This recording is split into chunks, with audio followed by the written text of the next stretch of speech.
Ism మారుతోంది. పవన్ నమ్మిన సిద్ధాంతాలు విధానాలు కొన్ని ప్రస్తుత కాల పరిస్థితులకు అనుగుణంగా మారుతున్నాయి. ఒకప్పుడు సైద్ధాంతికంగా ఆయన వ్యతిరేకించిన అంశాల్లోనే ఇప్పుడు రాజీ పడుతూ కేడర్కు దిశానిర్దేశం చేస్తున్నారు. డబ్బు రాజకీయాల నుంచి పొత్తుల దాకా పవన్ ఒకప్పుడు ఖచ్చితంగా ఉండేవాళ్ళు. ఇప్పుడు రాజీ మార్గంలో వెళుతున్నారు. విజయం కోసం 25 ఏళ్లైనా వేచి ఉంటామన్న జనసేన అధ్యక్షుడు ఇప్పుడు ఎలాగైనా అధికారంలోకి భాగస్వామ్యం కావాలనే లక్ష్యంతో పొత్తులు పెట్టుకుంటూ ఉన్నారు. దీనికి ప్రధాన కారణం ఏంటి అనంటే, ఒకప్పుడు డబ్బు రాజకీయాలకు వ్యతిరేకం ఆయన. ఇప్పుడు ఓట్లు కొనటం మీ ఇష్టం అని చెప్తూ ఉన్నారు. మీకు సపోర్ట్ చేసి మేము మీకు బానిసలుగా ఉండిపోవాలా జీవితకాలం? బానిసం ద్వారా నీ కాలు మొక్తారు ఉండిపోండి, అప్పుడు మీరు మమ్మల్ని కరుణిస్తారా? ఇది ప్రజాస్వామ్యం. మేము మిమ్మల్ని ఇష్టపడి మీకు సపోర్ట్ చేశాం కానీ భయపడి మీకు సపోర్ట్ చేయాల. మాకు మీరు అండగా ఉంటారు, ప్రజలకి వెనకబడిన శ్రీకాకుళంకి అండగా ఉంటారని, వెనకబడిన ఉత్తరాంధ్రకి అండగా ఉంటారని మీకు సపోర్ట్ చేశాం కానీ మీకు అండగా ఒత్తాసుగా ఉన్న మా జన సైనికుల మీద మీ ఎమ్మెల్యేల చేత మీ వాళ్ళ చేత మా వాళ్ళని దాడి చేస్తే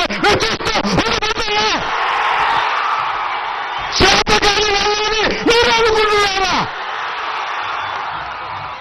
మాది సహనం భయంగా గుర్తుపెట్టుకుంటున్నారు. ఓట్లు చెల్లకుండా ఉండాలని చెప్పిన ప్రతిపాదనకి ఎంత నలిగిపోయానో నా ఒకడికి తెలుసు. ఈ రోజున అందరూ ఎమ్మెల్యేలు ఎంపీలు ఏదన్నా అవుదాం కానీ దాన్ని ఓటు అందరూ బలంగా ఉన్నారు. ఈ రోజున ఈ బలానికి కారణం నేను పడ్డ మామూలు నలుగుడు కాదు. దీనికి ఎన్ని చీవాట్లు తిన్నానో జాతీయ నాయకుల దగ్గర మీకు తెలియదు. అన్ని చీవాట్లు తిన్నాను.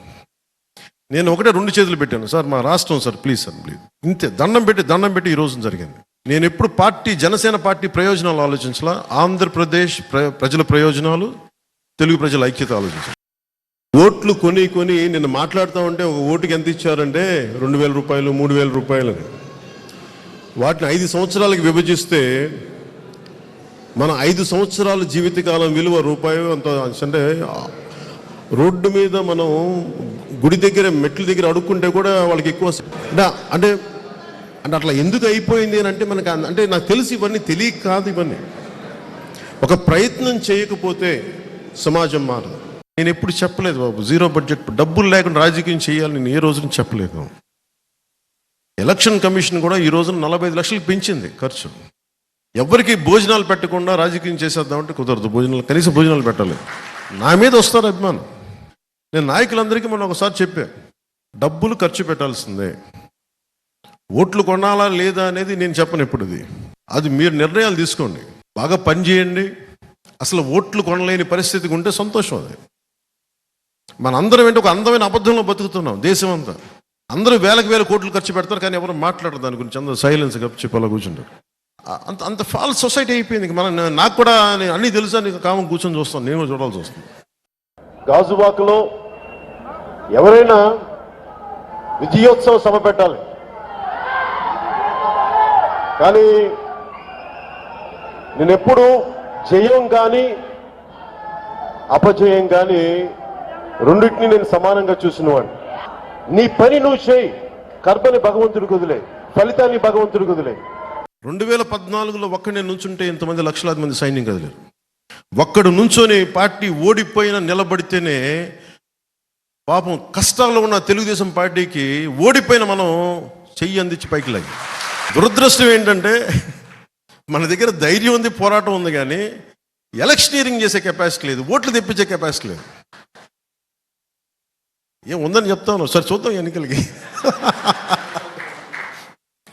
కాదు అంటే నేనేంటంటే నేను బ్రాడ్గా స్టేట్ కోసం చాలా బలమైన వ్యూహం పెట్టాం. ఓట్లు చెల్లకుండా నాయకులుగా పోటీ చేయటం వేరు, గెలవడం వేరు. నేను గెలవడం అనేది ఈసారి ప్రమాణంగా తీసుకున్నాను. పవన్ కళ్యాణ్ సీరియస్ పొలిటికల్ నాయకుడా కాదా? ఎందుకంటే ఆయన ఉన్నట్టు అన్నీ చెప్పేస్తున్నాడు. ఉన్నట్టు చెప్తున్న ప్రాసెస్లో గతంలో చెప్పిన వాటికి ఇప్పుడు చెప్పిన వాటికి కొంత భిన్నమైన వాతావరణం, ఆలోచన ధోరణి కనిపిస్తుంది. దట్టు రాజకీయాలకు పదవులకి అధికారానికి భిన్నంగా ఉండాలని ఆలోచించే పవన్ కళ్యాణ్ ఇటువంటి వ్యాఖ్యలు, పరస్పర విరుద్ధమైన వ్యాఖ్యలు ఎందుకు జరుగుతున్నాయి అనేది కూడా ఇప్పుడు డిబేట్ చేయాల్సిన అవసరం ఉంది. వీటన్నింటినీ పక్కన పెడితే అసలు పొత్తు ఆంధ్రప్రదేశ్లో జనసేన, బీజేపీ, తెలుగుదేశం పొత్తు జరుగుతుందా లేదా? పొత్తు విషయంలో పవన్ కళ్యాణ్ నానా మాటలు పడి నానా ప్రయత్నాలు చేసి ఒప్పించాను అనేది పవన్ కళ్యాణ్ చెప్తున్న మాట. అయితే అచ్చెన్నాయుడు మాకు పిలుపు వచ్చింది, అందుకే పొత్తుల్లో భాగంగా పొత్తుల్లో చేయాలా లేదనే విషయం మీద ఢిల్లీ వెళ్ళి చర్చించామని చెప్తున్నారు. ఇంతకే బీజేపీ పొత్తుల కోసం పిలిచిందా తెలుగుదేశాన్ని, లేదంటే పవన్ కళ్యాణ్ ఒప్పించారా బీజేపీని తెలుగుదేశంతో పొత్తు పెట్టుకోమని? పరస్పర విరుద్ధంగా ఉన్న ఇద్దరు నాయకులు బయటలు చూసిన తర్వాత డిబేట్లోకి వెళ్దాం. ఆంధ్రప్రదేశ్ అప్పుల్లో కూరుకుపోయిన ఆంధ్రప్రదేశ్కి, అభివృద్ధికి దూరంగా ఉన్న ఆంధ్రప్రదేశ్కి ఇది ఈ క్రిమినాలిటీ పెరిగిపోయిన ఆంధ్రప్రదేశ్ని రక్షించుకోవాల్సిన అవసరం ఉంది. అందుకని అందరం కలిసి ఓట్లు చెల్లకుండా ఉండాలని చెప్పిన ప్రతిపాదనకి ఎంత నలిగిపోయానో నా ఒకడికి తెలుసు. ఈ రోజున అందరూ ఎమ్మెల్యేలు, ఎంపీలు ఏదన్నా అవుదాం కానీ దాన్ని ఓటు అందరూ బలంగా ఉన్నారు. ఈ రోజున ఈ బలానికి కారణం నేను పడ్డ మామూలు నలుగుడు కాదు. దీనికి ఎన్ని చీవాట్లు తిన్నానో జాతీయ నాయకుల దగ్గర మీకు తెలియదు. అన్ని చీవాట్లు తిన్నాను. నేను ఒకటే 2 చేతులు పెట్టాను, సార్ మా రాష్ట్రం సార్ ప్లీజ్ సార్ ప్లీజ్, ఇంతే దండం పెట్టి ఈ రోజున జరిగింది. నేను ఎప్పుడు జనసేన పార్టీ ప్రయోజనాలు ఆలోచించాల, ఆంధ్రప్రదేశ్ ప్రజల ప్రయోజనాలు, తెలుగు ప్రజల ఐక్యత ఆలోచించాలి. మీ అందరికీ తెలిసిన విషయం, ఇప్పటికే జనసేన, బీజేపీ ఎన్డీఏలో ఎలియన్స్గా ఉన్నారు. తెలుగుదేశం పార్టీకి ఆహ్వానించారు, వెళ్ళి మా అధ్యక్షుల వారు మాట్లాడారు. ఇంకా చర్చలన్నీ జరుగుతున్నాయి. అతి తొందరలోనే ఫైనల్ అవుతుంది, మీ అందరికీ చెప్తాం. అందులో దాపరికం ఏం లేదు కదా.